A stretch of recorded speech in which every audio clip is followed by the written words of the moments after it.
E direi che possiamo partire. Buonasera a tutti, benvenuti a San Daniele, ben ritrovati chi a San Daniele vive e ha colto questa opportunità per entrare in un auditorium che presenta sempre iniziative di alto livello.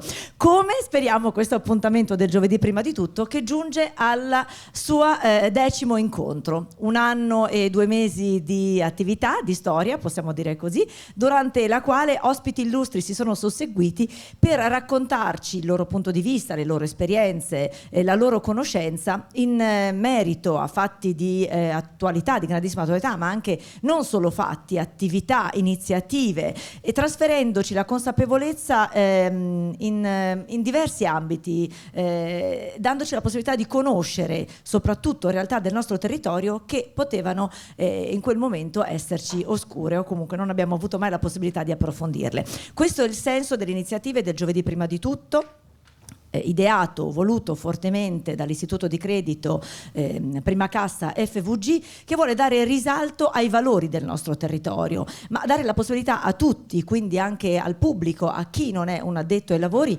di conoscere e perché no, di poter dare anche un contributo, perché nella vita non si sa mai, soprattutto abbiamo tutti la possibilità, vivendo in un paese democratico, di cimentarci anche in iniziative delle quali appunto non eravamo a conoscenza prima d'ora. Oggi parliamo di turismo, un argomento che è già stato trattato dai giovedì prima di tutto lo scorso anno, però è una realtà in continua crescita, è una realtà molto dinamica, poi lo vedremo insieme ai nostri illustri ospiti, che dà la possibilità al nostro Friuli Venezia Giulia di crescere da molti punti di vista, non necessariamente da quello squisitamente economico, ma vedremo poi anche nel sociale, dando impulso alle associazioni del territorio, a quelle sportive per esempio, di dare il proprio contributo e di crescere in un progetto comune che sembra, stando ai dati pubblicati e riferiti soprattutto dalla Regione, dagli enti preposti nelle settimane scorse, dei risultati davvero incoraggianti per il nostro territorio, per il nostro Friuli Venezia Giulia. Prima di invitare gli ospiti sul palco, guardiamoci però questo breve video.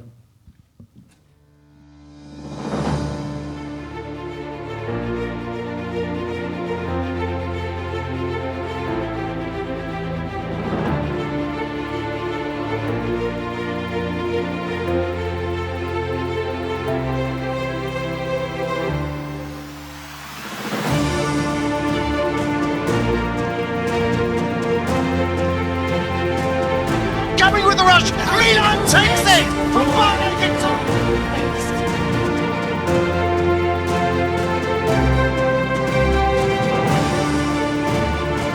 This is the battle for the Maglia Rosa. This is the battle for the Giro d'Italia.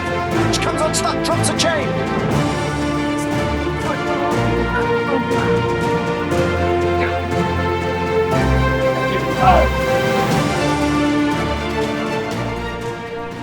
Mare, montagna, cultura, enogastronomia, grandi eventi sportivi, mostre, concerti.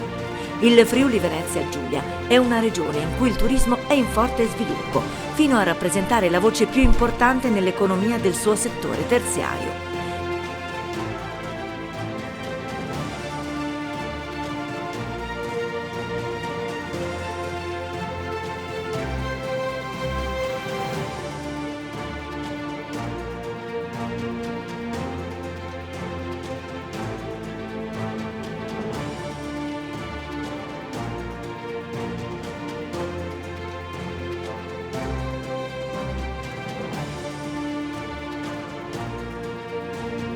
I dati parlano chiaro. Il trend di crescita della presenza di turisti italiani e stranieri nella nostra regione è costante negli ultimi 5 anni. Oggi, ospiti a giovedì prima di tutto, importanti attori della proposta turistica del nostro Friuli Venezia Giulia.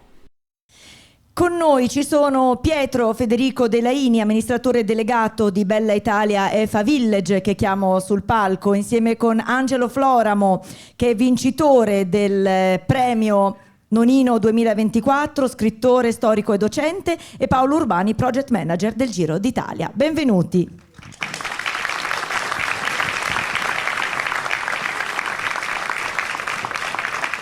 Buonasera, grazie per essere presenti questa sera sul palco del giovedì prima di tutto, per noi è molto importante, prego accomodatevi pure. È un onore avervi insieme a noi e adesso approfondiremo le varie tematiche del turismo. Prego, si accomodi, ognuno al proprio microfono, ben arrivati.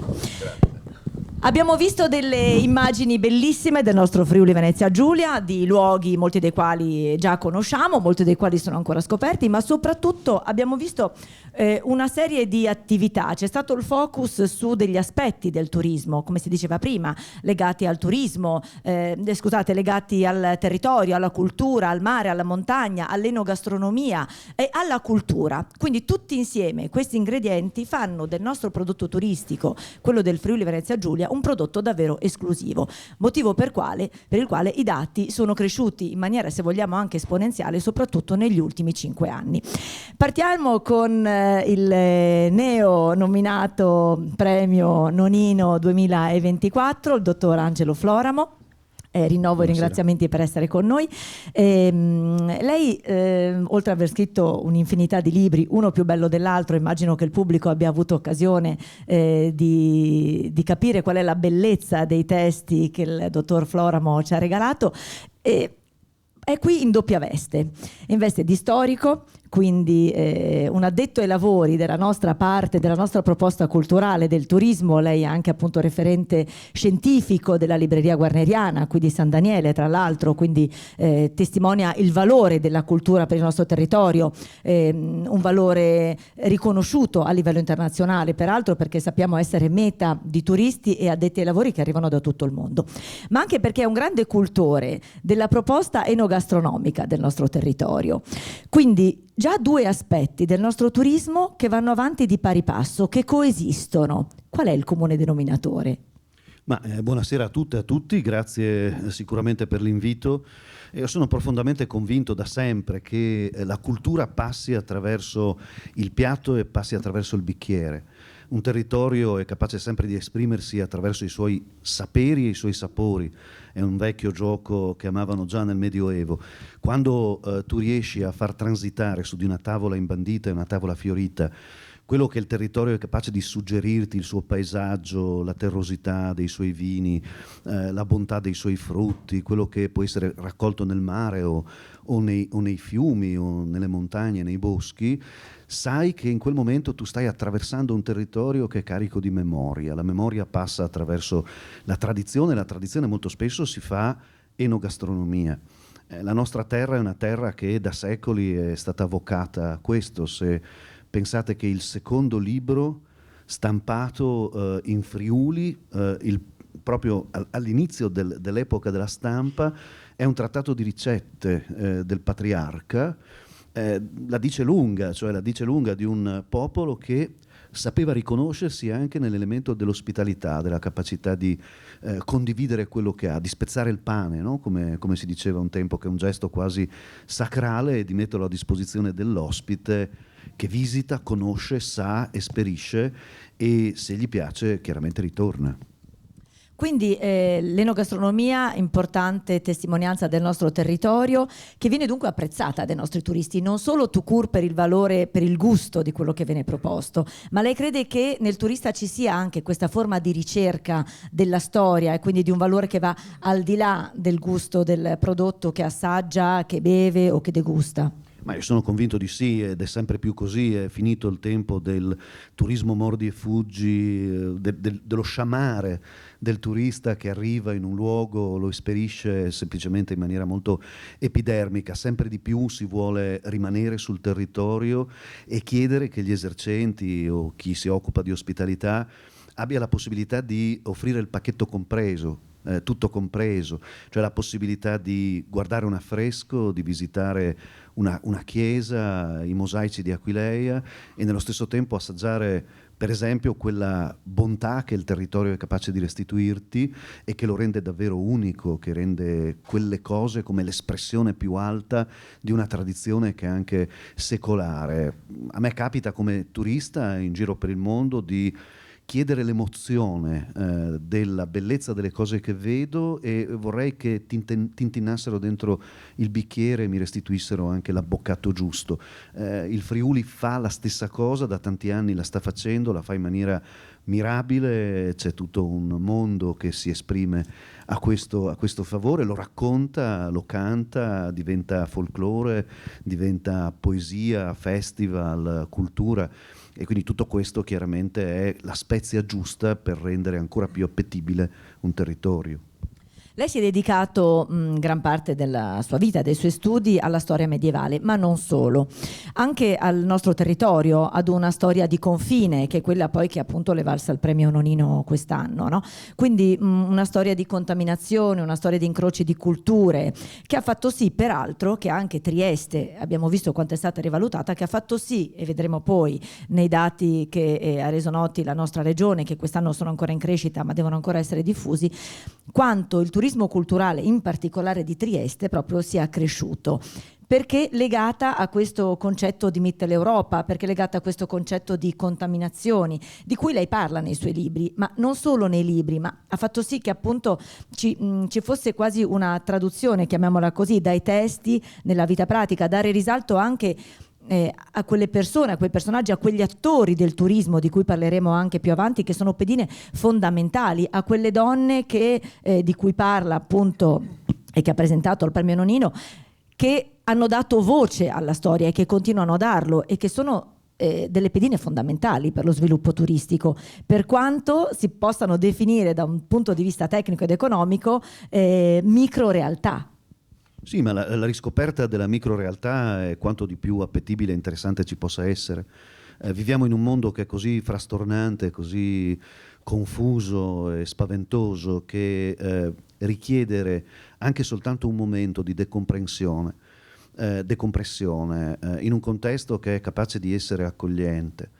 Non lo so, immaginate una scampagnata in un mulino, in un vecchio mulino, in cui il mugnaio è capace di farvi poi assaggiare la polenta che è stata tratta da quelle antiche farine, o il pane, una malga in cui la ricotta appena preparata, unita al miele che viene da uno sciame selvatico, riesce a restituire.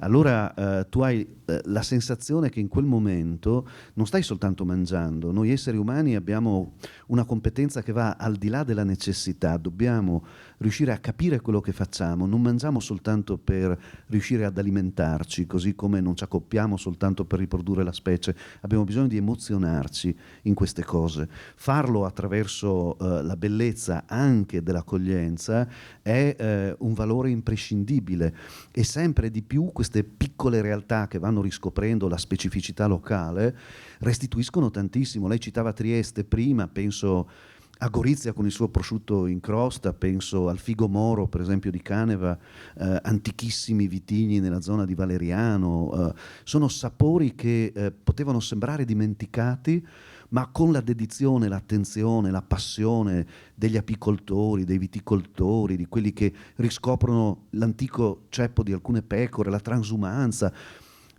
riescono in qualche maniera di nuovo a raccontare dei mondi che altrimenti sarebbero perduti per sempre, ma che vengono veicolati come una forma di cultura che si assaggia e si condivide. In un momento di festa ne abbiamo bisogno. Ha toccato un tasto fondamentale che è diventato un perno attorno al quale si sviluppa ultimamente o cerca di svilupparsi il turismo, che è quello delle emozioni, no? Un turismo emozionale. Pensiamo ad un grande evento, pensiamo al grande evento sportivo della nostra regione, pensiamo al Giro d'Italia che presto arriverà nel nostro Friuli Venezia Giulia, che partirà da Mortegliano, arriverà a Sappada, toccando tante piccole realtà. Paolo Urbani, sei testimonial tu di questo evento perché sei il project manager del Giro d'Italia in Friuli Venezia Giulia, e che in qualche modo si ricollega a quanto detto dal professor Floramo. Tante piccole realtà, perché alla fine il Giro d'Italia, che ci provocherà queste grandi emozioni, passerà per questi piccoli paesi, ognuno dei quali avrà comunque un suo ruolo fondamentale. Beh, sicuramente buonasera a tutti anche da parte mia. Quest'anno sono 24 le comunità che verranno toccate, tra cui anche il centro di San Daniele, il centro di Telmezzo, ma sarà soprattutto una tappa molto importante turisticamente sotto il profilo ambientale. Passeremo dal Tagliamento, arriveremo alle sorgenti del Piave, attraverso il lago di Cornino, il lago di Cavazzo, passeremo il ponte di Pinzano, quindi voglio dire tutti i torrenti della Carnia, e quindi sarà una tappa che metterà in mostra ancora una volta quello che è la nostra ricchezza e le nostre risorse. Io voglio ricordare soltanto che l'anno scorso la tappa dell'Ussari è stata seguita tra contatti e TV in tutto il mondo da 800 milioni di persone. Quindi già questo la dice lunga. Il Giro d'Italia è il secondo spettacolo al mondo come telespettatori e come contatti dopo il Tour de France, che supera abbondantemente il miliardo. È vero, ci sono i campionati del mondo di calcio, le Olimpiadi, ma quelle sono ogni 4 anni, quindi ogni anno, diciamo così, il Giro d'Italia è veramente un promotional per la nostra nazione intera, e questa naturalmente soprattutto per la nostra regione è stata un'occasione di sviluppo in questi 20 anni grazie al lavoro del dottor Renzo Cainero, che con caparbietà, con determinazione ha portato il Giro anche nelle valli più sperdute. Penso non solo alla Carnia, non solo al Canal del Ferro come è successo l'anno scorso alla Val Canale, come è successo l'anno scorso con i Lussari, ma anche nelle valli del Toro, nelle valli del Natisone. Quindi ha fatto conoscere anche quei posti che oggi sono, come diceva proprio il professor Floramo, molto molto attrattivi per chi cerca questo slow food, questo modo di andare lento, e soprattutto che cerca pace e tranquillità. Quindi è un promotional davvero molto importante, ma soprattutto c'è un ritorno economico importante. Ecco, se noi guardiamo quest'anno i dati del Tarvisiano per esempio, ci accorgiamo che l'Ussari in 10 mesi aveva già raddoppiato i ricavi della funivia dell'anno prima. La pista ciclabile, che aveva fatto 90.000 presenze l'Alpe Adria nel 2022, nel solo mese di agosto 2023 dopo il Giro ne ha fatte 40.000 in un mese. Quindi voglio dire, c'è un ritorno, 12.000 biciclette sono andate sull'Ussari a pagamento, quindi voglio dire c'è un ritorno importante, un ritorno non solo turistico in termini di presenza, ma anche un ritorno turistico soprattutto a livello economico. Quindi davvero un evento importante che la Regione, io credo, fa bene a sostenere, e credo che anche nei prossimi anni ci toglieremo delle soddisfazioni.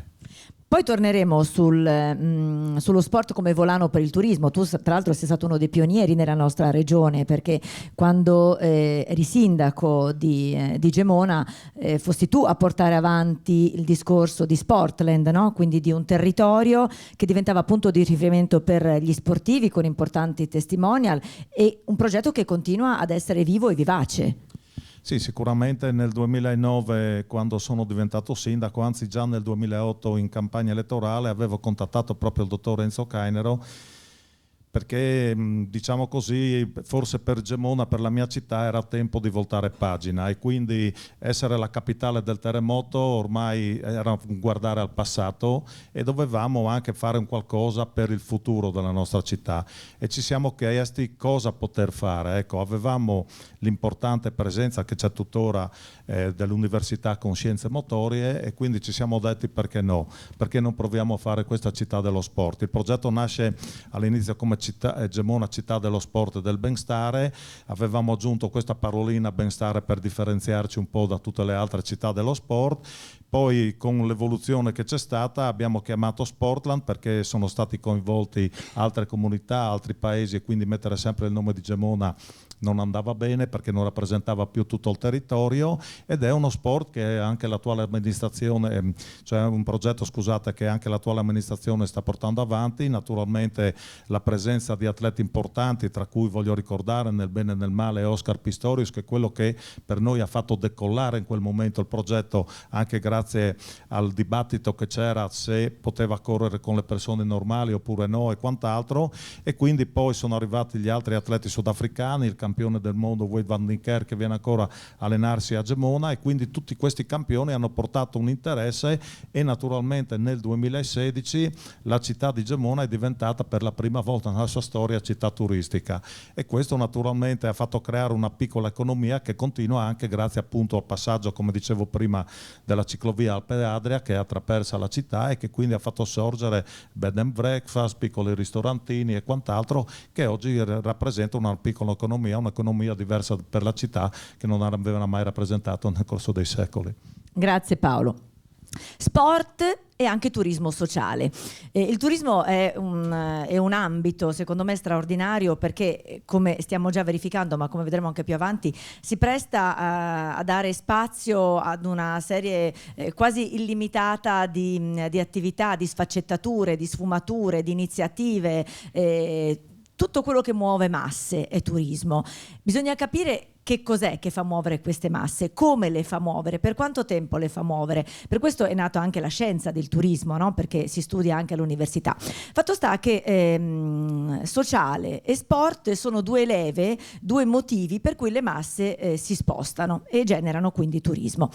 La nostra regione ha dei limiti, poi vedremo quali in particolare. Sicuramente alcuni legati ai numeri. Le nostre strutture ricettive sono piccole, non hanno questa grande capacità di accogliere numeri importanti di turisti. Alcune stanno prendendo la direzione del lusso, quindi si stanno specializzando in questa direzione che è molto richiesta soprattutto dai turisti stranieri. Ce ne sono due però lodevoli soprattutto per l'impegno, per la dedizione, per la crescita che hanno registrato in questi ultimi anni, ma anche per i numeri che possono accogliere, numeri di appassionati dello sport, ma numeri anche di persone che rientrano in particolari categorie, e sono l'EFA Village, Bella Italia, rispettivamente di Lignano e di Forni a Voltri. E con noi c'è appunto Federico Delaini. Benvenuto. Veronese, che ha avviato la sua attività turistica inizialmente non nel nostro Friuli Venezia Giulia, ma che è arrivato qualche anno fa nel nostro Friuli Venezia Giulia, portando una ventata anche di novità in questi due ambiti attraverso queste due importanti strutture. Dico bene? Intanto ringrazio dell'invito, sono onorato di essere in questa sala qua con voi. Sì, io sono arrivato 7 anni fa in Friuli, regione che non conoscevo e che ho avuto modo di conoscere, non la conosco ancora così approfonditamente come un abitante di qua, però sto apprezzando in maniera forte. È una regione che ha tutto. È una regione che ha tutto e può dar moltissimo, mantenendo ancora un ambiente naturale. Ha ancora tanti posti naturali. L'esperienza mia qui, che io vengo praticamente catapultato in una situazione già esistente.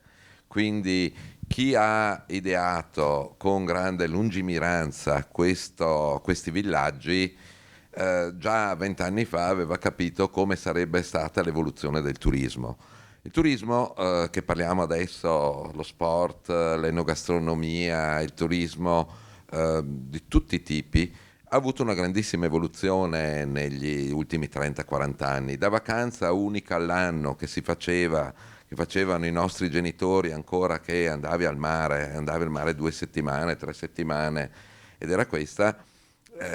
È diventato invece negli ultimi anni, dovuto a diversi motivi, si è polverizzato. È difficile trovare chi fa 2-3 settimane di continuo in una località, però va a sciare, fa il viaggio all'estero, e quindi noi dobbiamo cercare di andare al passo e cercare di capire quali saranno le prossime esigenze. Mi ha fatto molto piacere sentire le parole del professore quando mi è venuta fame, se permette, perché veramente, però questo è un messaggio da lanciare, perché noi dobbiamo far conoscere, ma se mi permetto, noi, una cosa che io, lavorando molto con le giovani generazioni, riscontro molto spesso, dobbiamo far capire a queste generazioni qual è la cultura del mangiare, del bere, la cultura. Io le faccio un esempio stupidissimo adesso, che io quando ho cominciato 40 anni fa a lavorare, ogni sera organizzavamo 8-10 pullman su Verona per assistere a qualche spettacolo dell'Arena di Verona, la lirica. Adesso su 3 strutture riusciamo a farne uno forse alla sera, però vendiamo tantissimi biglietti di Gardaland. E queste sono le nuove generazioni, perché noi dobbiamo far conto di un aspetto nel turismo che spesso sottovalutiamo, ed è l'errore di certe realtà, tipo l'Austria. Io vi faccio un esempio dell'Austria. Una ventina d'anni fa l'Austria, che era il paese più stabile dal punto di vista turistico, ovvero era sempre pieno, era tutto prenotato, avevano le loro Gasthaus, i loro ristorantini, gli alberghi medi. Allora, cosa si sono trovati? Si sono trovati a un certo punto che crollo del 30% il turismo. Boh, chissà come mai. L'anno dopo era stato un altro 30%. È stato un periodo anche molto difficile perché molti alberghi e molte strutture turistiche sono andati in default. Ecco, era un esempio, cioè la motivazione era banalissima. Sono morti. Avevano tutta la clientela storica che erano stati lì in guerra o per vicinanza e mancanza di... cioè non volava allora la persona per andare in vacanza, avevano tutte queste generazioni di tedeschi che andavano in Austria, parlavano la stessa lingua, erano in montagna, stavano bene, mangiavano bene, bevevano bene, chiuso. Mancando quella generazione lì, ha affossato il turismo. Dopo questo però ovviamente cosa ha portato al fallimento, come dicevo prima, di molte aziende, però c'è stata, ogni crisi porta anche al rinnovamento. Il lato positivo. Hanno cominciato con gli après-ski, hanno cominciato con dedicare le zone, hanno cominciato a investire moltissimo sugli impianti sciistici, perché lì hai adesso dei comprensori da oltre 400 km di piste, sono i numeri uno nella zona di Kitzbühel e le valli circostanti. Però questo cos'è che ci insegna anche? Ci insegna che bisogna cominciare da piccoli, cioè i giovani bisogna coinvolgere in questa crescita turistica, cosa che lo sport porta, perché normalmente gli sportivi nella maggior parte dei casi sono giovani che cominci a portare sul tuo territorio. Mi sto dilungando? No, ci mancherebbe. Giovani, prego. È la stessa cosa che dovrebbe funzionare anche con la cultura, no? Quindi approfittiamo degli ultimi minuti che abbiamo a disposizione con il professore, perché poi ci deve lasciare, aveva già un appuntamento con una videoconferenza, ma come possiamo trasferire questi valori della nostra cultura territoriale? I suoi libri sono bellissimi, non li ho letti tutti, ma una gran parte, però non bastano, anche perché sappiamo com'è la comunicazione oggi. Se vogliamo rivolgersi soprattutto a un certo target di cui parlava Delaini, l'informazione deve essere veloce, immediata, in 30 secondi bisogna dire tutto, e 30 secondi forse sono anche troppi. Come possiamo fare, professore? Ma dobbiamo sicuramente giocare molto sulla comunicazione e sui giovani. È stato detto molto bene, le nuove generazioni non sono sicuramente sprovvedute, mancano soltanto di una struttura, e la struttura gliela dobbiamo dare noi. Le scuole non possono più soltanto raccontare la biografia di Petrarca, ma devono essere anche in grado di stimolare i ragazzi che hanno un'età tra i 16 e i 20 anni, la bellezza dell'appartenenza. Quello che una giovane TikToker oggi riesce a fare diventando influencer di una fialetta che ne so io, potrebbe in realtà essere trasformato in una volontà di raccontare con gli strumenti nuovi il territorio. Le assicuro, essendo un insegnante, che quando i ragazzi scoprono che una sana osteria riesce a regalare delle emozioni molto più forti di un fast food in cui le cose sono di plastica e in cui è bello alla fine di una cena cantare insieme e lasciare che il cielo restituisca la bellezza delle stelle, diventano i più grandi ambasciatori di un territorio, soprattutto tenendo conto del fatto che ormai le nostre scuole sono internazionali e i nostri registri di classe sono pieni di nomi che vengono da buona parte del mondo. Se noi riusciamo a trasformare tutto questo in un veicolo di sapienza, di bellezza e di conoscenza, ce l'abbiamo fatta, però è chiaro che dobbiamo incidere molto anche sulla capacità di raccontare. A San Daniele c'è una biblioteca antica come la biblioteca guarneriana che ha imparato nel tempo a raccontarsi e a far capire che il manoscritto è importante, deve essere studiato, ma deve essere anche vissuto, può essere vissuto anche da un turista che poi lo guarda, legge un'antica ricetta del 1400 e poi si trova in un'osteria a sentire quanto è buona quella ricetta del 1400. Bisogna fare scuola non solo agli studenti, bisogna farla anche agli esercenti.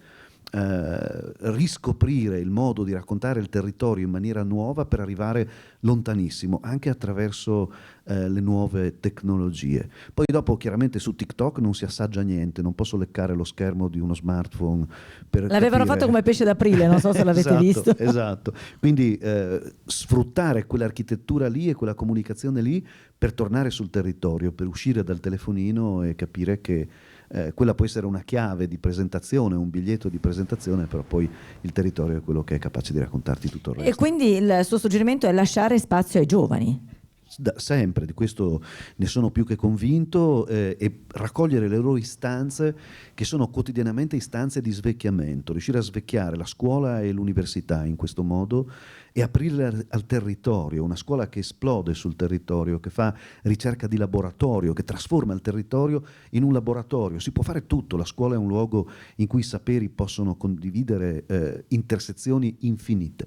Perché non farlo in un borgo antico oppure su di una pista ciclabile? Prima Urbani, che è stato sindaco a Gemona quando io ero insegnante e lo sono ancora lì, lo ricordava in maniera molto sapiente. Portare gli studenti ad una gita slow, non a Barcellona, ma su di una pista ciclabile che gli permetta di fermarsi una notte in una vecchia stazione come quella di Chiusaforte, riuscire a riassaporare la bellezza di un tumulo preistorico come quelli che abbiamo qui accanto, capire quanto può essere immagante, come si suol dire, e magari poi invitare i genitori una settimana dopo a ripetere quell'esperienza. È una scommessa che secondo me si può vincere. Lei ci deve salutare adesso? Io purtroppo abbiamo ancora chiedo qualche scusa, minuto? ma alle 7 ho una deve scappare. Sì. Beh, allora noi la ringraziamo infinitamente Grazie per a voi. questi minuti che Grazie ci ha dedicato. Grazie tante. Buona prosecuzione. Chiamiamo velocemente il presidente per un cadeau, una cosa veloce, e a questo punto chiamiamo sul palco, dopo che ci siamo congedati dal professor Angelo Floramo. La prossima volta ci racconterà anche dell'esperienza con la quale in parte ha vinto anche il premio Nonino, perché è meravigliosa, troviamo comunque tutto su internet, però ci ha regalato e continuerà a regalarci emozioni. Io invito il pubblico a leggere i testi del professore, perché veramente ci portano in un'altra realtà e ci fanno riscoprire il valore di qualcosa che ancora c'è comunque, però è un po' assopito, e con i suoi testi riusciamo a non solo a rispolverarlo ma a rendere migliori anche le nostre giornate. Questo, presidente, è un regalo molto bello, è il nuovo cadeau del 2024. Questo è il nuovo cadeau che abbiamo fatto realizzare apposta per questi eventi ai ragazzi della cooperativa sociale Attiva Lab, e quindi intanto lo diamo al professor Floramo e poi questo lo vedete voi, non so cosa vedete da lontano, ma insomma è una cosa esclusiva per voi, per i relatori di giovedì prima di tutto. Grazie professore, grazie. Dicevo che chiamiamo sul palco anche il sindaco Pietro Valente, perché è già andato. Quindi ha chiesto a me di portare il suo saluto e di ricordare a tutti voi che San Daniele è una città comunque molto turistica. Grazie presidente, grazie molte. E a questo punto allora mi siedo qua. Che ne dite se ci vediamo, ci guardiamo uno spot, immagino che molti di voi l'abbiano già ammirato nei giorni scorsi, che si sta vedendo letteralmente in tutte le TV nazionali. È una produzione di Promoturismo FVG, che è l'ente regionale che si occupa della promozione turistica, e poi avremo modo anche di commentarlo. Quindi chiedo alla regia di lanciarlo, grazie. Quindi, dove andiamo in vacanza? Aria di montagna. Mare, mare, mare. Arte? Raga, un po' di divertimento. Passeggiate nel verde, buon vino. Io guido, io decido, montagna. Cultura. Divertimento. Mare. Silenzio! Ho la soluzione! Friuli Venezia Giulia! Alla fine decide sempre lei. Meno male. E c'è un po' di tutto nel nostro Friuli Venezia Giulia. C'è che l'ha definito un compendio del paradiso, perché ogni suo angolo lascia sognare, lascia vedere appunto il meglio della nostra regione. E uno spot che in pochissimi secondi, e questo è davvero un'opera d'arte, riesce a rappresentarci in maniera anche simpatica e ad attrarre il pubblico. Quindi il Friuli Venezia Giulia è un po' di tutto. È una regione che ha registrato anche dei dati molto importanti dal punto di vista turistico. Se vogliamo scorrere velocemente alcune slide che rappresentano quello che è successo nel 2023, quindi non abbiamo ancora i dati perché devono essere presentati dalla regione, quelli relativi alla stagione invernale 2023-24 che si è appena conclusa peraltro, però già qua emerge quante persone, quante presenze ci sono state nel 2023. 10 milioni, per darvi anche un raffronto, perché è un dato così può dire poco se non posto in relazione con altri. Per esempio la regione Liguria, che sappiamo avere un valore turistico con le sue Cinque Terre, con Genova, con tante altre realtà in grado di attrarre turisti, ha registrato nello stesso anno 16 milioni di presenze, 17 la Sicilia, 18 la Sardegna, e poi ci sono ovviamente le grandi città come Milano con 11 milioni, 12,5 Napoli, 35 milioni Roma, ma è una delle città più visitate al mondo. Quindi a cosa corrispondono questi 10 milioni di turisti del 2023? Più 0,9% è il dato relativo alle presenze nel nostro paese. Presenze di italiani nella nostra regione, più 11,1 invece gli stranieri. Un altro dato importante è quello della crescita dei turisti che arrivano da fuori confine, più 6,6, e quindi rispetto al 2019, questo è il range che è stato considerato, si registra un più 10,3%, che è un dato davvero importante, perché già nel 2019 erano stati registrati dei dati molto significativi. Poi c'è appunto ci sono i dati relativi alle presenze di stranieri, quanti arrivano, da dove arrivano, 3,2 milioni dall'Austria e dalla Germania, e poi invece gli altri paesi di provenienza. Vediamo come il Regno Unito anche sia importante rispetto anche agli irlandesi, cioè gli irlandesi verso gli inglesi. Questo dipende anche dalle nuove ovviamente linee, dalle nuove tratte aeree che collegano l'aeroporto di Trieste con gli altri aeroporti internazionali. E poi ci sono le presenze dell'Est Europa che sono concentrate peraltro nel periodo invernale rispetto a quello estivo.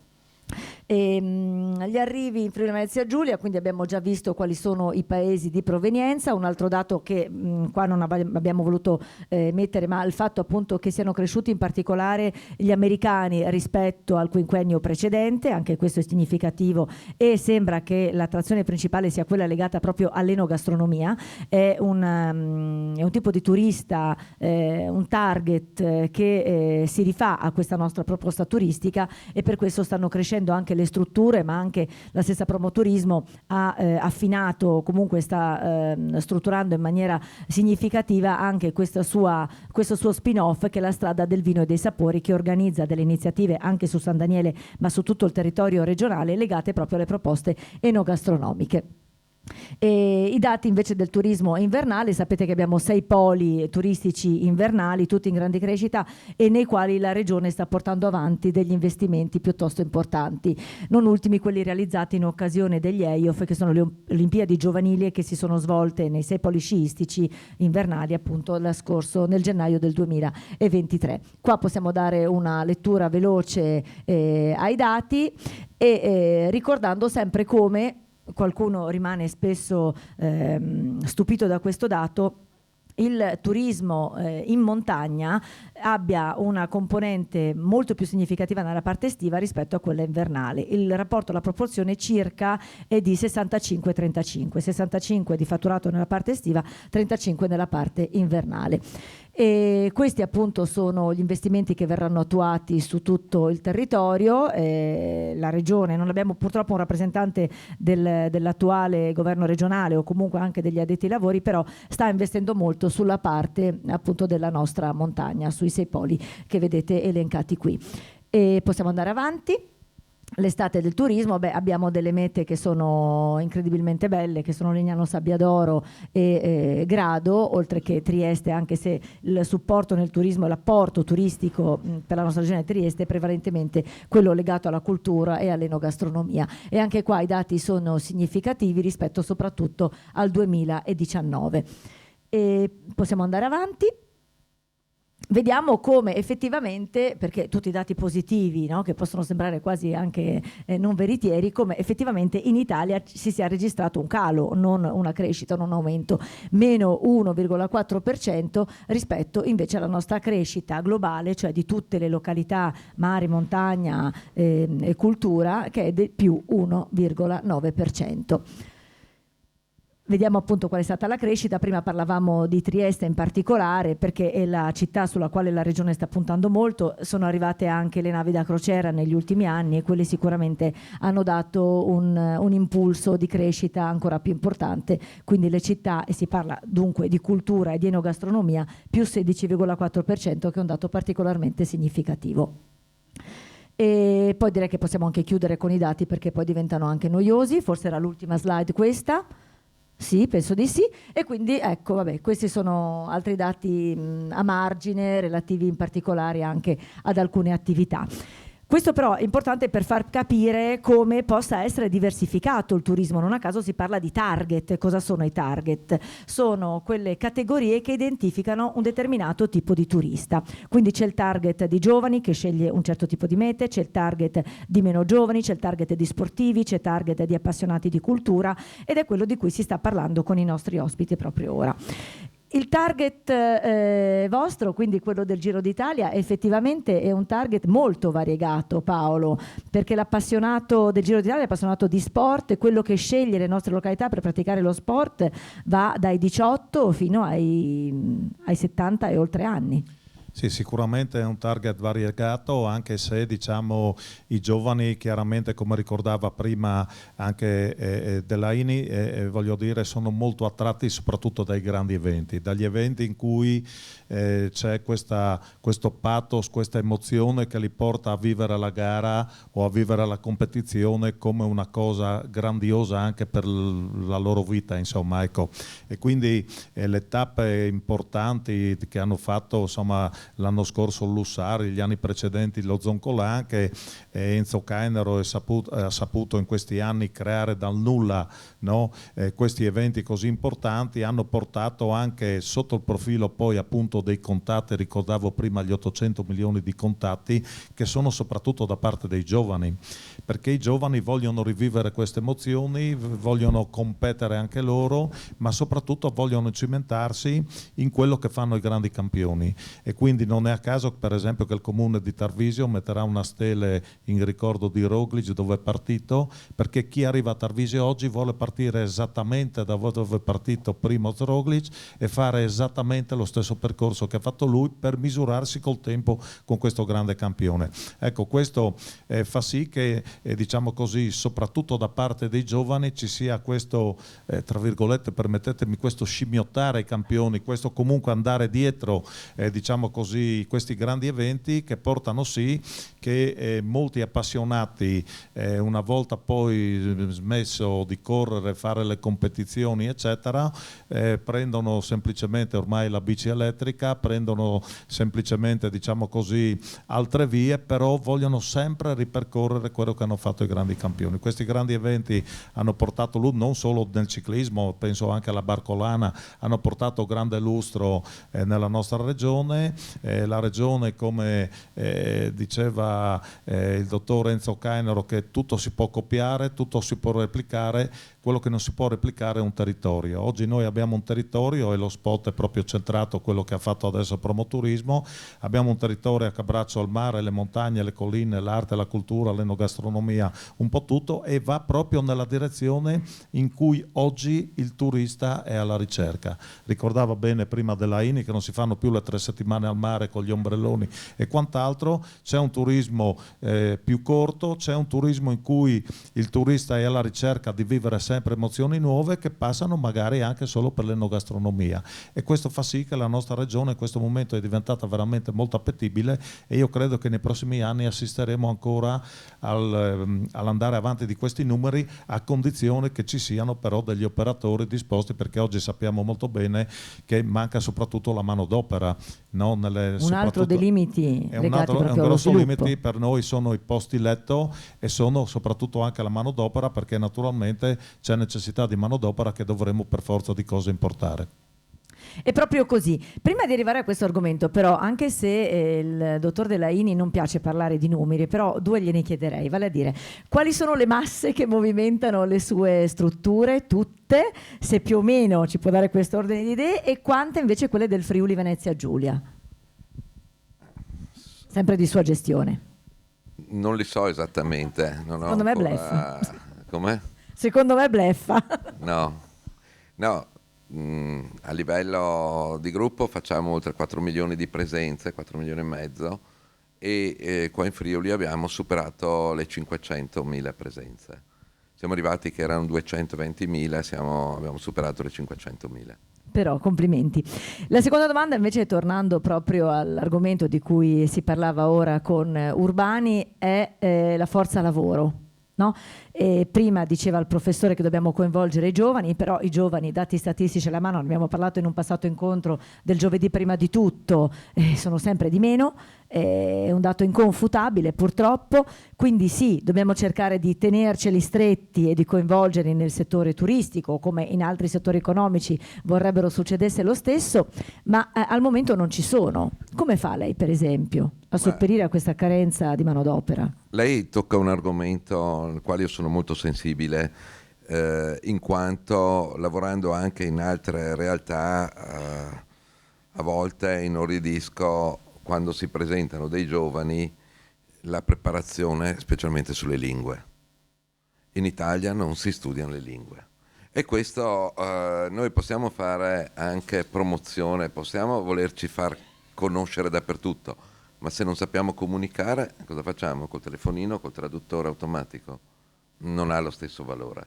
Quindi noi dobbiamo investire su questi giovani, farli studiare le lingue, e poi anche io devo dire che ho riscontrato, come tutti quanti gli operatori, una grossa difficoltà nel dopo Covid, nel dopo reddito di cittadinanza. Questo è stato deleterio in Italia, uno e l'altro, uno più dell'altro, perché con uno si moriva anche. Però il fatto, io a volte non mi rendo conto di una situazione, perché da ragazzo, quando la mia generazione, quando arrivavi finite le medie al liceo, l'estate cosa facevi? Andavi a lavorare. Cioè non c'era discussione, non c'erano alternative. Magari sì, ti dava una settimana per fare una vacanza, ma chi aiutare da una parte, chi aiutare dall'altra, si doveva andare a lavorare. Però è una cosa che non mi ha per niente, non mi è pesata nella mia vita, anzi mi ha formato ancora di più. E noi non ci rendiamo conto, però guardiamo adesso un paese turistico e un paese dell'entroterra, la differenza di benessere che c'è. Adesso qui il Friuli è una regione, grazie al cielo, che sta abbastanza bene, sta bene. Diciamo, però se andiamo in certi territori, tu vedi che la tipologia delle case, la tipologia del stile di vita nelle zone turistiche è leggermente diverso che non all'interno. Questo cosa vuol dire? Il turismo cos'è che dà da lavorare? Dà la stagione. La stagione i ragazzi vanno a lavorare, la moglie può andare a lavorare. Opportunità che in altre realtà non ci sono. Il turismo cosa porta? Porta gente che compra l'appartamento, porta un valore aggiunto al patrimonio di ogni famiglia, alle case, perché se uno compra degli appartamenti a Lignano anziché in un altro paese, si accorgerà che a Lignano gli pagherà quasi il doppio. Quindi casa mia, che non ho a Lignano, però chi ce l'ha, varrà il doppio. Quindi il turismo è anche un veicolo per il benessere, questo, e poi dà una cultura, secondo me, importante a questi giovani che devono esprimersi in varie lingue, non in una lingua. Uno sa un po' di inglese, io so un po' di inglese, no, devi studiare 2 lingue. anche per la sua formazione, per la sua cultura, per la sua crescita. Ecco, può dialogare, può parlare, con più gente parli, più impari. Questo per me è fondamentale. Comunque i giovani hanno dei numeri importanti, i giovani che vogliono mettercela hanno dei numeri importanti. Io le assunzioni che sto facendo adesso non superano i 25 anni. Voglio credere in questo. E sono tutti del territorio. Ma si cerca di trovare gente del territorio, dopo purtroppo non trovi sempre tutti del territorio. Ovviamente anche lì la tipologia del lavoro che viene fatto, però lo 50% che ti vengono a dire io la sera non lavoro, io il sabato e la domenica non voglio lavorare, ma allora trovo un altro tipo di lavoro. Perché anche ieri avevo un istituto tecnico a far visita sul lago di Garda a una mia struttura e sono venuti sti ragazzi e il preside mi chiede, le faccio a 2 parole. Io gli ho detto, se voi non avete passione di avere a che fare con le persone, se non avete piacere di dialogare con le persone, se non avete piacere di servire le persone, trovate un'altra strada, non fate il turismo per carità, perché sennò fate dei disastri. Quindi quello che io dico, i giovani devono innanzitutto, quelli più fortunati che vivono in una zona, è un'esperienza, ti trovi a 16 anni, 17 anni, ad avere a che fare con nazionalità diverse. Sono limiti però secondo me territoriali, nel senso io ho abitato in città e abito a Sappada. A Sappada, potete credermi, non ci sono ragazzi sopra i 15 anni che non lavorino durante la stagione estiva, tant'è che ogni tanto chiamo le mie amiche e dico vuoi mandarmi su tua figlia perché c'è grande bisogno ed è estremamente formativa. È logico che in città dove, penso a Udine per esempio, fino a 7-8 anni fa non si parlava di turismo a Udine, c'erano gli austriaci che arrivavano in città, mangiavano, andavano via. È una cultura che si sta formando adesso, perché se io fossi rimasta a vivere a Udine probabilmente nemmeno io avrei mandato le mie figlie a fare la stagione dove? Forse in qualche centro estivo per i bambini, quindi è anche un limite territoriale questo.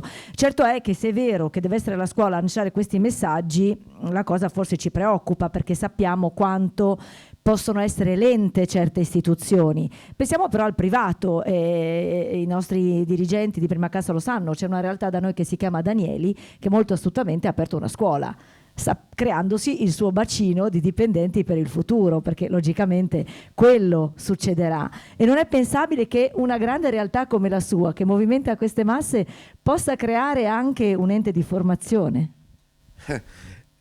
Qua non so come prenderla questa domanda, se ne sapeva qualcosa. Io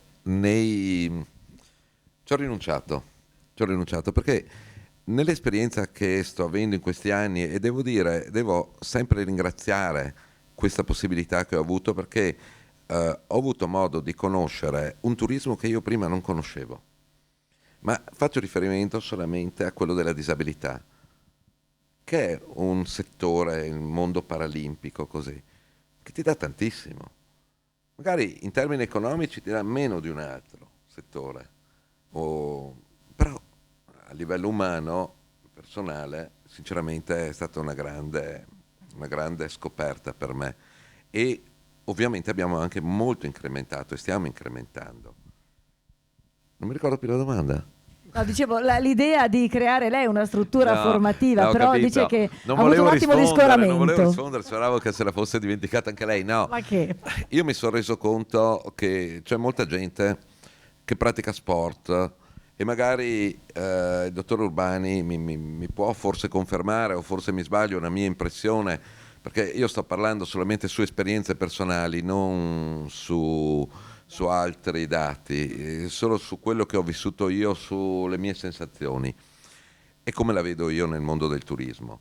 Ci sono molte persone che si sono dedicate allo sport, sono diventati dei bravissimi atleti, delle persone che poi arrivano a una certa età, devono smettere e si trovano persi perché magari a livello scolastico non hanno potuto portare avanti le scuole perché avevano degli ottimi risultati e sarebbero delle persone che indirizzate potrebbero diventare degli ottimi dirigenti di centri sportivi, dirigenti di convention, dirigenti, ce ne sarebbero molti di settori da poter toccare di questi. Ovviamente bisogna essere un po' completi, bisogna avere anche un minimo il concetto di come si gestisce una cosa dal punto di vista anche economico, finanziario, legislativo, perché non è che puoi fare quello che vuoi anche nel nostro settore.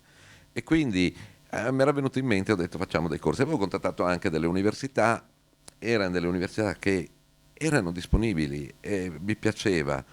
Ovviamente non avevano un livello universitario, però erano delle specie di master dove almeno davano a sti giovani ancora, perché 35-40 anni uno è giovane, davano la possibilità di mostrare un certificato che aveva perlomeno frequentato un corso che gli dava una certa professionalità o che riconosceva la sua esperienza sportiva. Com'è finita? Me l'hanno affossata, basta, perché hanno detto questa è una cosa che deve pensarci l'università, queste sono cose che già ci abbiamo in mente di fare così, però io non l'ho ancora vista. Sì, nel prossimo Ma ventennio non ci penso forse, neanche più, quando ormai perché sarà tardi. è stata una delusione talmente grossa quella, perché sinceramente quella lì non era a scopo di lucro da parte nostra, perché non ci guadagnavi niente, anzi forse ti costava, però era un modo di metterci sì anche per poter dare qualche cosa. Certo, un modo per far crescere il territorio, Sì, perché ma come dice lei... oltretutto noi abbiamo anche una vocazione sociale. Ovviamente il sociale non vuol dire buttare via i soldi, perdere, o come tanti pensano, visto che il sociale devi regalare a cani e porci qualsiasi cosa anche a chi non ha bisogno, nella maggior parte dei casi. E questo io non lo so, quindi era un argomento quello lì che ci toccava. Mi dispiace allora aver scoperto questa ferita, perché È una ferita. e ci dispiace sapere anche che l'hanno inibita, perché anzi... È una sconfitta, questa è una sconfitta. Ma non prendiamola, c'è sempre prima cassa che poi prima o poi... No, devo parlare solo bene, se no non mi finanziano, dopo non mi danno più soldi. Sto scherzando ovviamente, però è davvero un vero peccato, perché si sa, Paolo, quali possono essere questi io volevo limiti? dire solo due cose. Ecco, per esempio Sportland, a mio modo di vedere, a Gemona è cresciuta molto perché all'Università di Scienze Motorie, che in questi 20 anni è veramente molto cambiata, perché se ricordiamo il vecchio ISEF in cui ci insegnavano solo a diventare professori di ginnastica, ormai ci sono corsi di project manager, ci sono corsi di massaggiatori per quello che riguarda sia braccia alla medicina, l'economia, uno prende la branchia che può specializzarsi e può diventare, diciamo così, veramente un vero e proprio lavoro e non più solo un hobby come era forse un tempo. Ecco, ma non solo, Sportland è cresciuto a mio modo di vedere perché per esempio nel nostro liceo ci è stato riconosciuto adesso il liceo sportivo e le classi sono sempre in aumento perché i giovani sono attratti anche hanno capito e soprattutto sono attratti da questi grandi eventi, dalla gestione di questi eventi, da stare assieme ai campioni e quindi sta diventando una vera e propria nicchia. A questo si affianca per esempio, non ancora a Gemona ma io spero a breve, il fatto che ormai il Ministero concede già dalle scuole elementari il fatto di poter abbinare lo sport in maniera più importante, per esempio so che c'è un'esperienza a Tavagnacco e questo è davvero molto importante perché è un percorso di crescita che giustamente c'è, bisogna fare formazione perché altrimenti le strozzature le troviamo poi dove non troviamo il personale all'altezza della situazione. È vero che la nostra economia turistica è un'economia in forte crescita, è un'economia in forte crescita in questi ultimi anni perché come dicevo prima sono cambiati gli stili di vita e quindi piano piano sappiamo che l'apparato pubblico si adegua con più calma diciamo rispetto a quello che può fare il privato, però io credo che piano piano ci arriveremo perché finalmente abbiamo scoperto anche noi qui in Friuli Venezia Giulia, siamo un quartiere di Milano, diciamocelo, però abbiamo delle attrattive e della possibilità di competere proprio perché la gente cerca quello che noi oggi finalmente possiamo dare. Certo, stando però anche agli indicatori che ci arrivano da fuori, dobbiamo muoverci perché se è vero che la storia prima si faceva in 10 anni, adesso la si fa in una settimana e quindi insomma il tempo non gioca sicuramente a nostro favore. Il turismo appunto è in crescita nella nostra regione, abbiamo visto quali sono alcuni dei limiti che non ci consentono di andare oltre e c'è questo contrasto, purtroppo questa contraddizione se vogliamo così, tra la possibilità di fare, perché non mancano le risorse turistiche, quindi non mancano le valenze come si dice in gergo, no? In termine tecnico valenza, quindi valenza territoriale, ambientale, valenza culturale, legata al mare, alla montagna, però mancano un po' le strutture, manca un po' il personale, e ricordiamoci che gli attori, i principali attori sono gli operatori turistici, sono soprattutto nel nostro territorio quelle medie ma soprattutto piccole realtà del territorio che devono comunque essere aiutate. In questo manca l'assessore regionale, però è vero che la nostra regione a statuto speciale molto fa per lo sviluppo territoriale, quindi questo sicuramente è un aiuto che deve essere preso al volo, soprattutto di questi tempi, capire che è il momento di investire per poi raccogliere sicuramente i frutti. Detto questo, un altro aspetto importante legato alla crescita sociale. Turismo significa crescita del territorio, anche da questo punto di vista. Pensiamo per esempio al Giro d'Italia. Paolo, ricordiamo quanti sono i volontari che vengono coinvolti per la tappa Mortegliano-Sappada. Abbiamo un numero, no, indicativo? Sì, diciamo che i volontari è anche difficile quantificarli, però ogni comune si attiva per attivare la propria protezione civile, le proprie società del territorio, e quindi diciamo l'anno scorso sull'Ussari avevamo circa 1200 volontari. 1200 volontari che sono essenziali, così come sono essenziali gli imprenditori e soprattutto gli sponsor, per poter non gravare sempre solo sul bilancio regionale, sul bilancio pubblico. Ecco, io voglio ricordare sempre con piacere, ricordo sempre con piacere, peraltro anche prima cassa voglio dire gli sponsor, perché sono veramente una categoria importante che ci permette di non appellarci sempre e dipendere poi dai contributi pubblici. I volontari sono una parte altrettanto importante, perché se pensiamo che 1200 persone che avrebbero dovuto essere retribuite e sono venute invece a titolo gratuito e diciamo a dare una mano, e sono essenziali perché la sicurezza, soprattutto l'aspetto della sicurezza negli ultimi anni è diventata veramente fondamentale. Quindi il Giro d'Italia non si muove se tutto è un'organizzazione perfetta. Arrivano con 2600 dipendenti, quindi arriva una piccola cittadina, un piccolo paese che naturalmente fa il suo lavoro, ma che ha la necessità di avere anche delle collaborazioni che noi abbiamo e che noi possiamo dare proprio grazie a questi volontari. E io credo che questi volontari, e qui ne vedo anche parecchi questa sera, meritano veramente il nostro applauso e soprattutto il nostro applauso. Eh sì, sono tanti, anche se qua appunto un altro argomento affrontato durante i nostri incontri rischiano di scemare per ovvi motivi. Dottor Delaini, facendo un'analisi veramente realistica, quindi abbiamo visto qual è il potenziale della nostra regione. Lei è entrato in contatto con noi 27 anni fa, però lo tocca quotidianamente con mano. Abbiamo visto quali possono essere alcuni limiti importanti peraltro, no? Perché anche costruire alberghi dall'oggi al domani non è così fattibile, invertire i dati relativi ai dati demografici, anche questo non è così fattibile dall'oggi al domani. Quindi secondo lei obiettivamente quali possono essere le proiezioni? Possiamo continuare con questo trend di crescita o ci sono troppi limiti per andare avanti con questa escalation? Io spero che li aumentiamo. Io sono fiducioso che li aumenteremo. Abbiamo qualche piccolo handicap per dire, se Sappada avesse, scusate se tocco l'argomento, ma io lavoro in quell'ambito, quindi 10 km in più di piste e la viabilità per arrivarci un po' più facile, mi riferisco a quella strettoia che c'è in quel paese, io sono convinto che un 20% di turismo in più ce l'avrebbe subito così, senza far niente. Io mi trovo spesso a fare delle trattative con dei gruppi stranieri o anche italiani, dei sci club che vogliono venire d'inverno, e sì, ti dicono però è da principianti, le piste sono da principianti. E allora va bene le scuole inglesi, irlandesi, danesi e questo. Però avere, non dico tanto, un 30% in più di piste sarebbe l'ideale. Si attirerebbe anche molta altra clientela, perché Sappada adesso uno dice, ma spesso io mi sono trovato in tantissime situazioni in posti diversi in Italia, spesso è la gente del posto che non crede in quello che ha, e questo prima di tutto bisogna superare questo tabù. Ovvero avete un territorio meraviglioso perché avete ancora la montagna che ha... Autentica. Certo, ma voi guardate solo Cortina. Cortina 50 anni fa era la meta top per lo sci. Cortina inarrivabile, inarraggiungibile. Adesso sì, ci sono come si dice, le Olimpiadi. Appena esce la notizia delle Olimpiadi, ovviamente tutto vale di più. Cosa mi chiedono?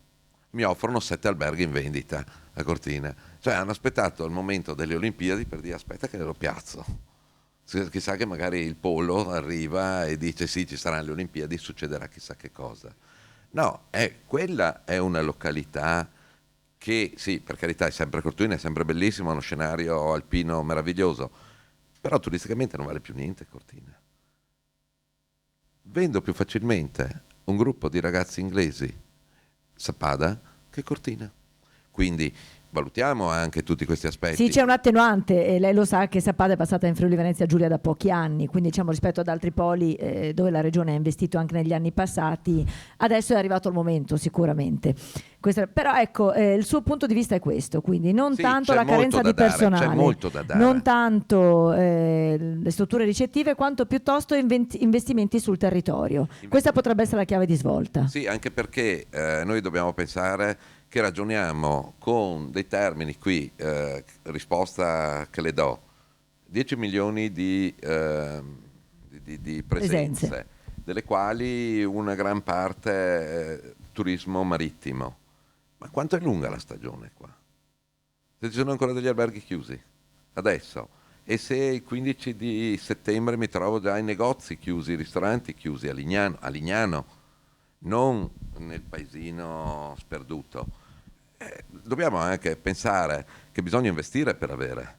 Però se io tengo tutto chiuso, uno dei problemi sa che ho io d'estate, in primavera, in autunno, a vendere Lignano, qual è? E la sera cosa facciamo? Sì, però questo si ricollega a quello che ha detto lei prima, nelle località turistiche si vive bene e quindi paradossalmente questo è un limite, perché l'operatore dice perché devo lavorare 12 mesi all'anno quando me ne bastano 8? Sì, però dal momento che la regione potrebbe invece che la stagione balneare, invece di farla partire il 1° maggio, cominciare per farla partire il 1° di aprile, perché no? Ma lei crede che tutti gli operatori aprirebbero? Sono tasti incentiviamoli, visto che è una regione dove c'è la possibilità di intervenire anche, che ha mezzi, proprio come diceva lei prima, statuto speciale, giustamente. Incentiviamoli, non so, chi tiene aperto di più, sull'IMU, cioè, troviamo un modo di incentivarli, anche perché si vedrà. Io quando ho cominciato sul Lago di Garda si apriva il 15 di maggio e il 10 di settembre si poteva chiudere tutto quanto. Adesso partiamo dal 15 di marzo e arriviamo a prima settimana di novembre. Ok? Abbiamo i parchi, quelli è uno tematici, dei motivi che la gente fa i 2 o 3 giorni, i ponti tutto pieno, e queste cose aiutano molto. Anche lì enogastronomia, anche lì, perché poi gli argomenti sono sempre gli stessi, bisogna vedere come si comunicano. Perché i discorsi che ho sentito qua li ho sentiti l'altra settimana là sul Lago di Garda, e la ciclabile, quella che fanno anche a Sbalzo, che adesso c'è tutta quella guerra con gli ambientalisti.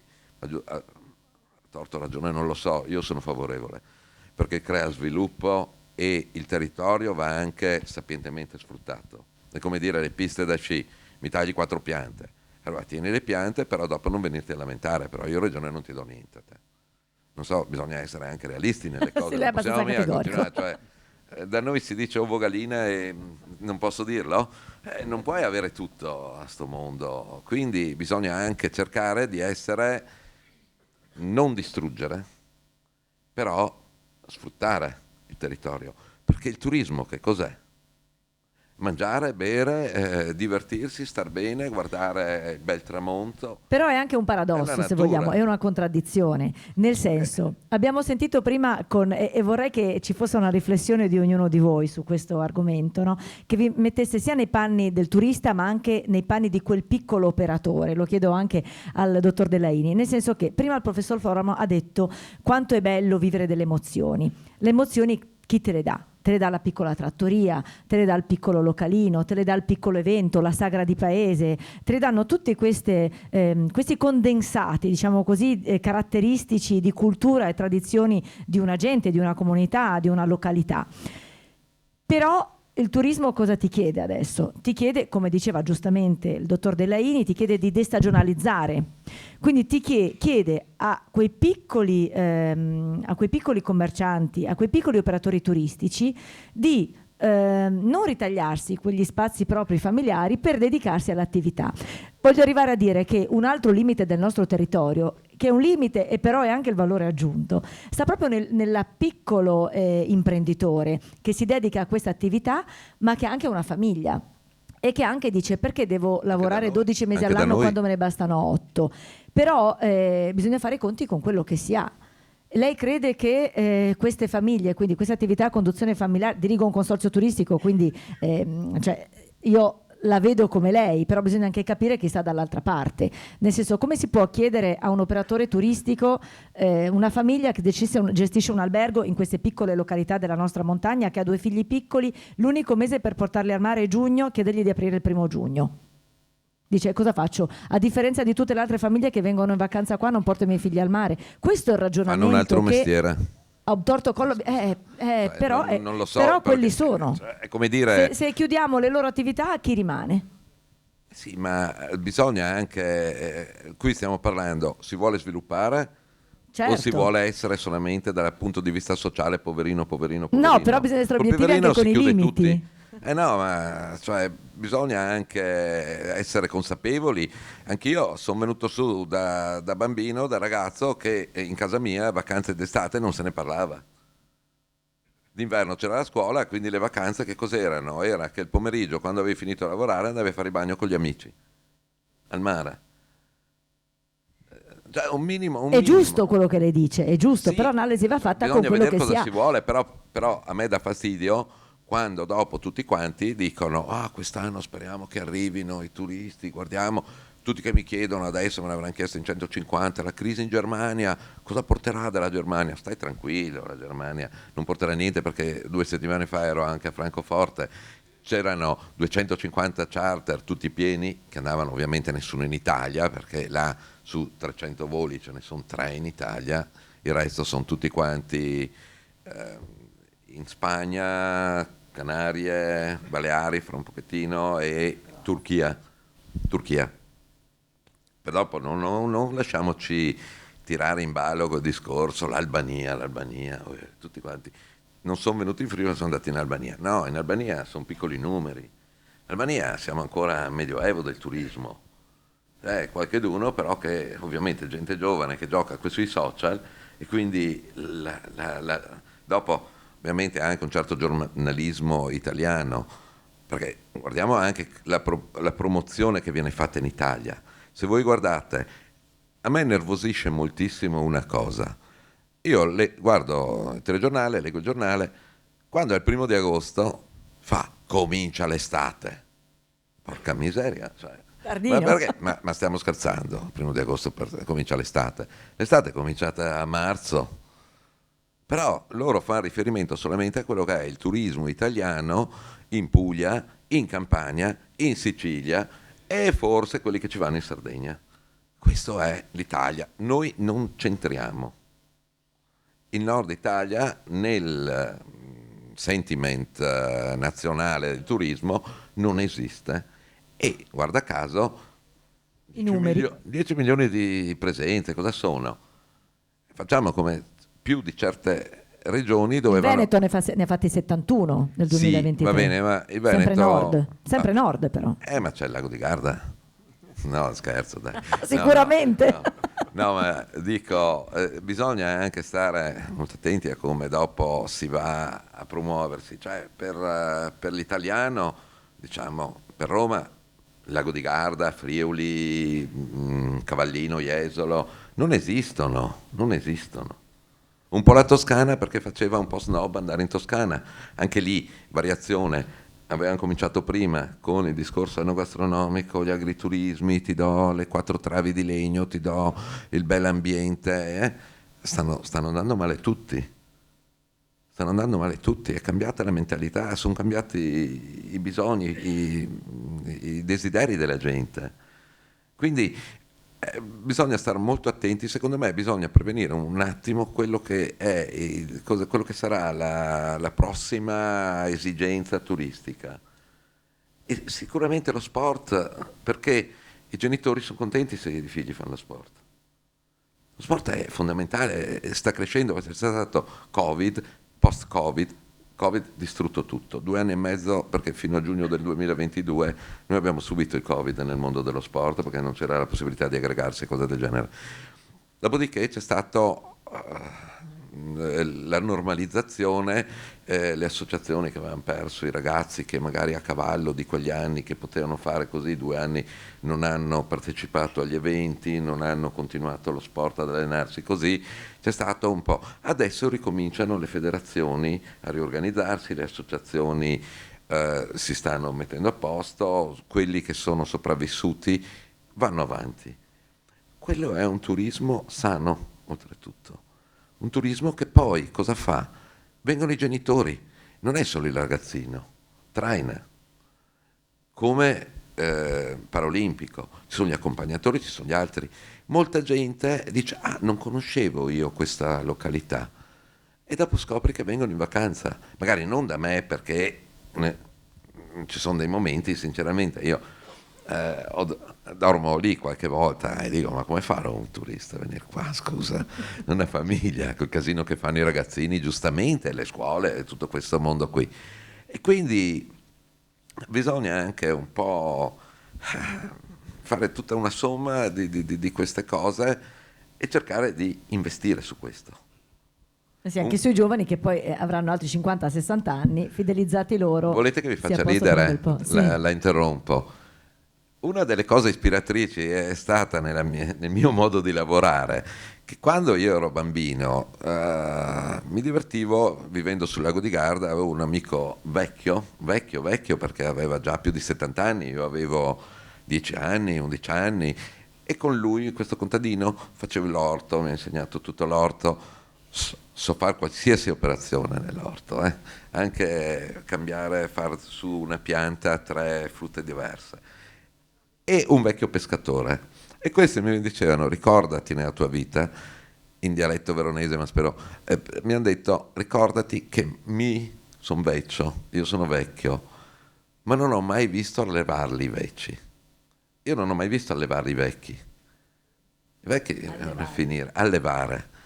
Questo aveva un coso, cioè il futuro non sono loro, il futuro sono i giovani, e sono i giovani che domani potranno venire. Quindi non corriamo il rischio che ha fatto pagare un grosso pegno all'Austria. Questo. Andiamo avanti, rinnoviamoci quindi. Avanti. Paolo, tu sei fiducioso? Io sono fiducioso per quello che riguarda la nostra regione, senz'altro. Per quello che riguarda il sistema Italia, un po' meno fiducioso, perché in alcuni posti rischiamo proprio di fare la fine dell'Austria, no? Perché in alcuni posti, ma pensiamo solo alle località termali che non hanno saputo riconvertirsi, no? Cioè, voglio dire, il mondo sta cambiando, dobbiamo essere veloci nel cambiamento. Purtroppo sappiamo che abbiamo l'apparato pubblico, lo dicevo prima, molto più lento, però il privato corre molto di più, dobbiamo cercare di mettere tutti sullo stesso passo, tutti sulla stessa lunghezza d'onda, ma io quello che vedo nella nostra regione credo che ci stiamo attrezzando molto bene e siamo stati bravi, secondo me, a cogliere questa occasione, questo diciamo così passaggio da un certo tipo di comportamento a un altro tipo di comportamento, legando quelle che potevano essere i desiderata delle tante, diciamo così, famiglie italiane, ma non solo, anche delle famiglie straniere, basta vedere i dati, e che trovano nella nostra regione risposta un po' a tutto. Nella nostra regione sotto il profilo sportivo si può fare tutto, abbiamo degli impianti sportivi ottimi, ma non solo sul calcio, non solo sulla pallacanestro o sugli sport più diffusi, sono veramente gli sport forse che meno si vedono in televisione.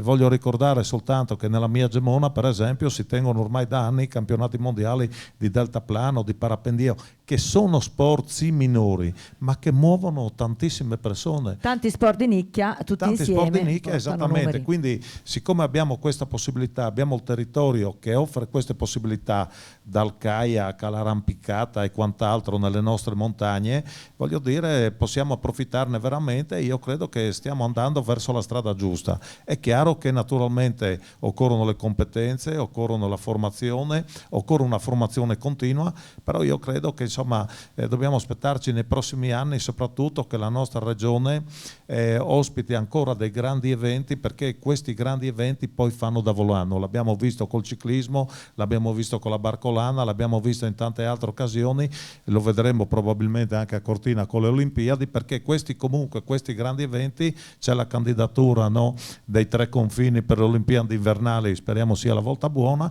Io credo che questi eventi veramente portano poi un volano, una conseguenza, una conoscenza del nostro territorio di cui abbiamo naturalmente molta necessità, e chiaramente di pari passo, perché anche l'imprenditore spende quando vede che c'è il tornaconto, e quindi quando finalmente arrivano a iniziare le persone anche l'imprenditore vede l'affare e ci mette i soldini.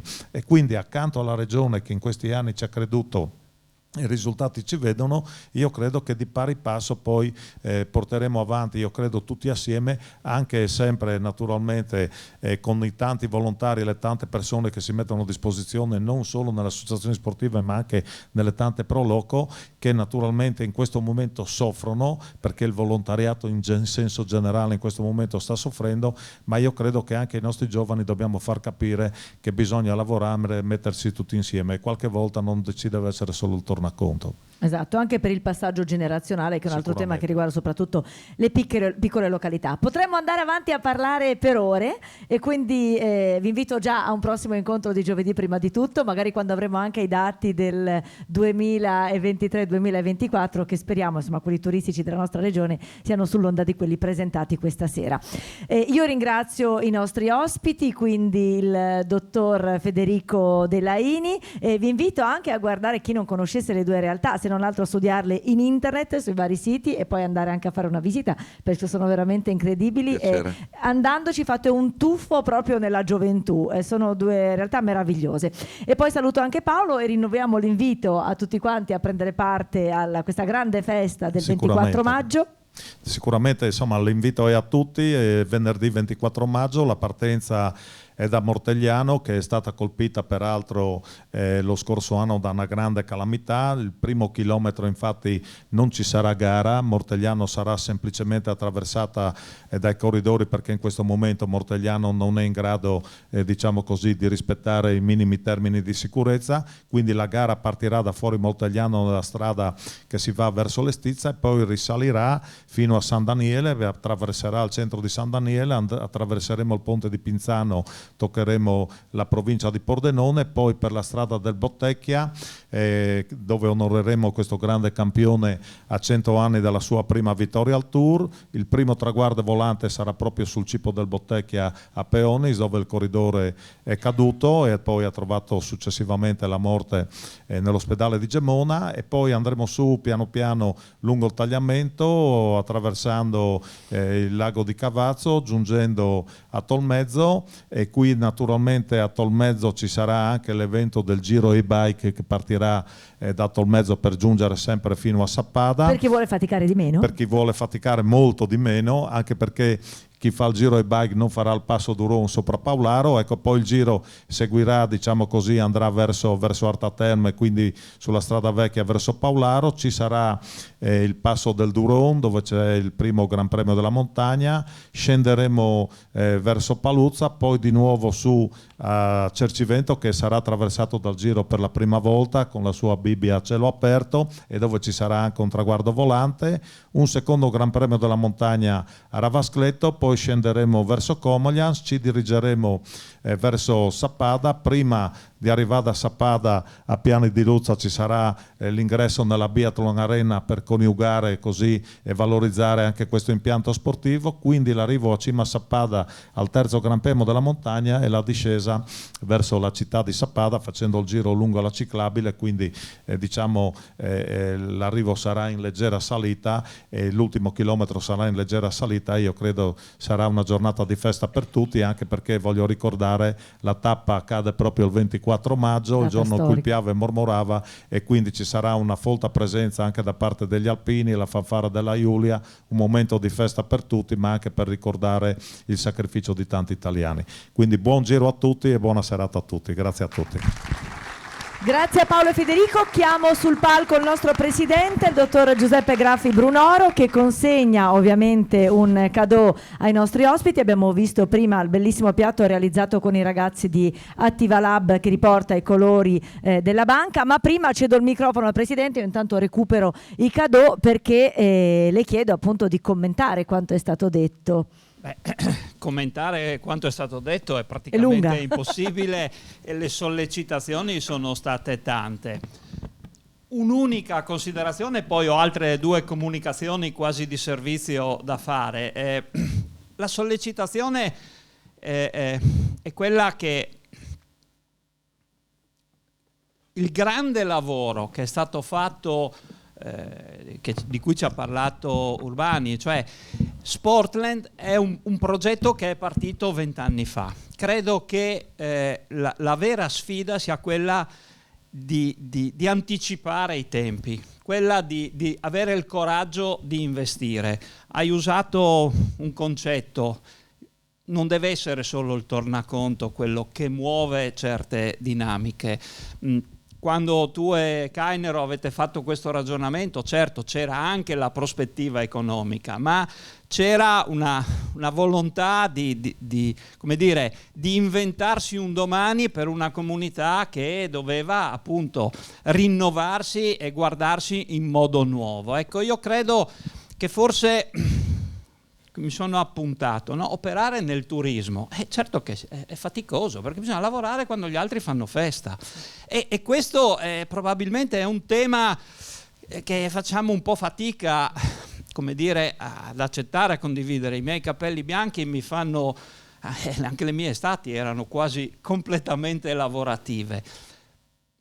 Però non dobbiamo sederci su questo, cioè il mondo è cambiato, i giovani hanno altre aspettative. Credo che dobbiamo investire sulla cultura di questi giovani, cioè fargli capire che operare nel turismo certo è faticoso, ma può essere anche bello, non solo perché li fa guadagnare, perché è comunque un lavoro che gli consente di avere una dignità lavorativa, ma perché li fa sentire, Floramo prima ha parlato di ambasciatori di un loro territorio, quindi fargli percepire che non si lavora solo per guadagnare, ma si lavora per avere anche delle soddisfazioni che stanno dentro quella parola che così può riassumere poi un sacco di concetti, che è la passione, che è la voglia di lasciare un segno, la voglia di avere una rete di relazioni vasta con cui ci si confronta e di cui ci si arricchisce anche dal punto di vista culturale, non solo dal punto di vista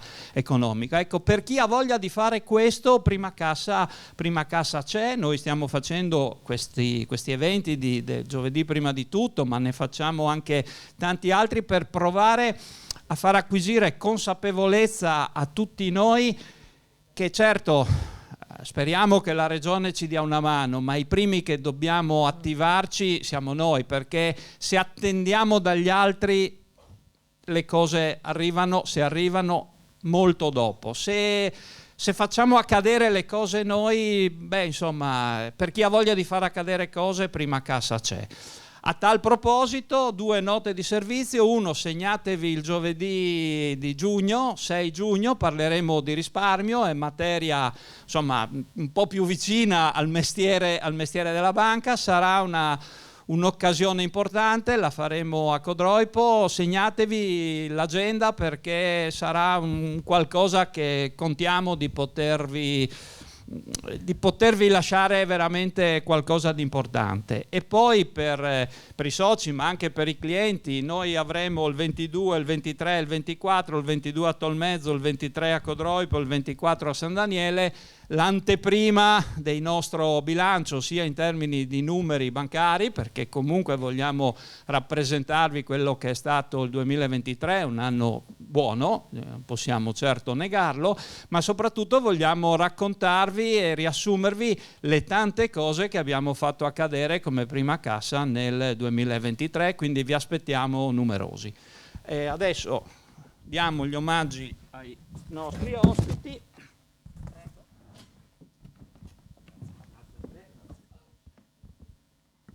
Ci avviciniamo anche per fare una bella foto qui davanti, Paolo, con il nostro presidente. Federico, prego, si metta pure qua davanti.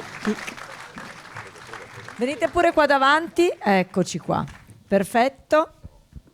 Io vi ricordo come sempre che c'è il momento conviviale, logicamente, quindi dove ci siamo ritrovati lo scorso appuntamento qui a San Daniele, a 200 metri sì e no dall'auditorium, che diventa anche un momento di confronto con i nostri relatori, per chi avesse delle domande da rivolgere o approfondire la conoscenza. Come sempre vi ringrazio per essere stati con noi questa sera, vi ricordo il prossimo appuntamento, quindi non il prossimo primo giovedì del mese, ma quello successivo. Grazie ancora e buon proseguimento. Grazie. Adesso continua però la serata, c'è il momento conviviale dove si fa il brindisi. Sì, ha detto proprio, dobbiamo tradurlo. Dai.